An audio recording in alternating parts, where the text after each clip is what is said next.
we see that there every day came new people to Bergen-Belsen. And we couldn't speak with them, they were far away, but we saw them.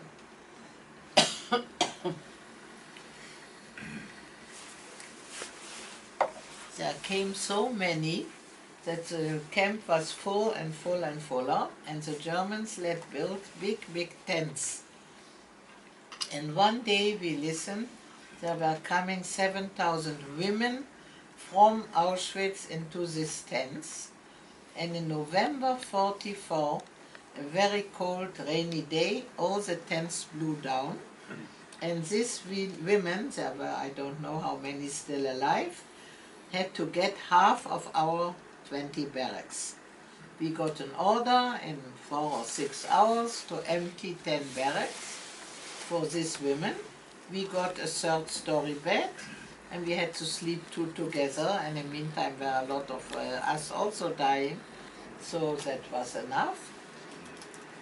We had still tables and benches, they were taken out. And now these women are very near. They got half of our camp. And we really wanted to know who are they, what did they suffer. But we cannot see them. The Germans let build a high fence and put straw in it. And we only hear them. But what do we hear? Polish and Czechish. And that were languages we didn't know. So it was not allowed to go to the fence, so we didn't go.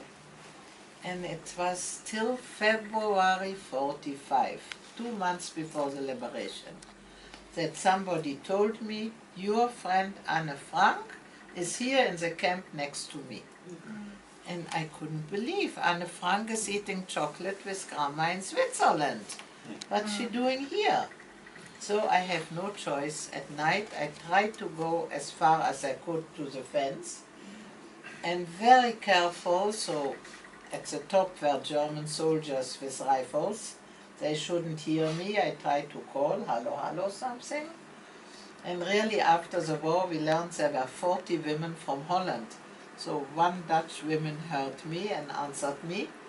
And it was a friend of Frank that was with Anne in hiding, Mrs. van Pels. And we knew each other because both families met at the Frank family house. So she knew exactly who I am. And I said my name. First she said her name. And then she said, oh, you want Anne? I said, yes, sure. And she said, look, Margot I cannot bring to the fence. She is so weak, it's impossible. She cannot walk it anymore. And it was very near, it was our camp. But Anne, I will bring her. And really, after several minutes, a very weak and sad voice is calling for me. It was Anne. First, both of us cried, and how do you come here? And she said, no, I said, you are not with grandma, how do you come here? She said, we never went to Switzerland. We were in Daddy's office in Amsterdam in hiding, and we were betrayed.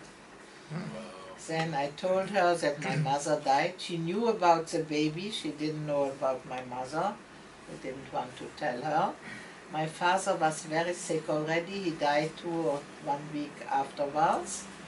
And Anne said, but I have nobody anymore. And that was not the truth, because her father was still alive and she didn't know. Because in Auschwitz, everybody she heard over 55 goes straight to the gas chamber. And he was 56. But it didn't work like that. Look, there always came 1,000 people. And then they had no time to ask, how old are you, how old are you? They would look. And then if there was somebody about 30 years old, but he looked very weak, he would go to the left. And he didn't know left was gas. Mr. Frank looked healthy, he still could work, and nobody asked him that he is over 55, and he made it.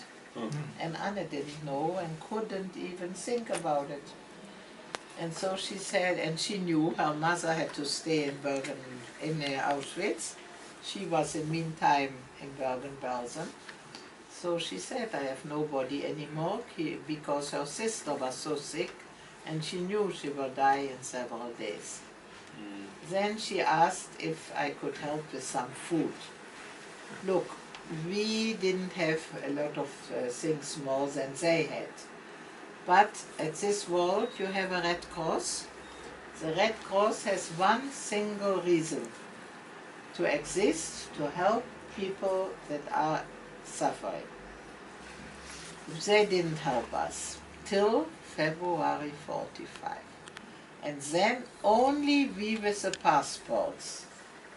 We got 2 little packages, maybe like this, maybe a little higher, I don't remember, but not very much bigger. And what was inside this Swedish bread you can keep for a long time? Some pieces of sugar, some dried prunes, and everybody gave me something. I said, Anna, I will try, come again in 2 or 3 days. I came back with such a little football, with how do you say? Glove. Glove and a sock and so on and so on. And I say, Anna, careful, I throw it over the fence.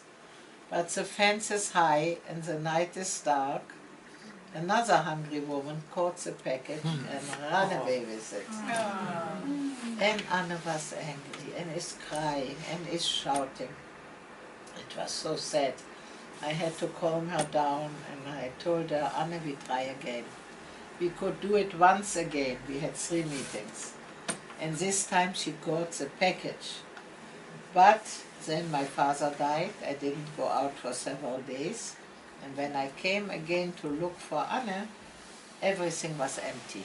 The Germans had nothing to do, just to move all these women that came from Auschwitz to another place.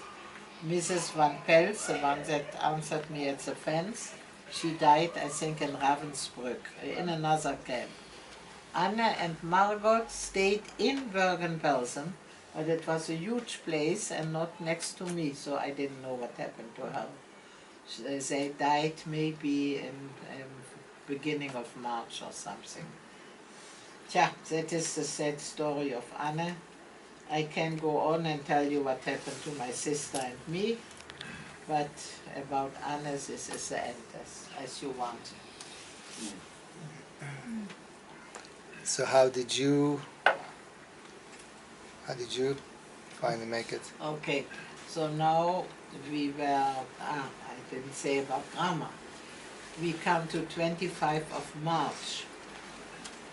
Grammar, look, there was one single exchange to Palestine in July 44.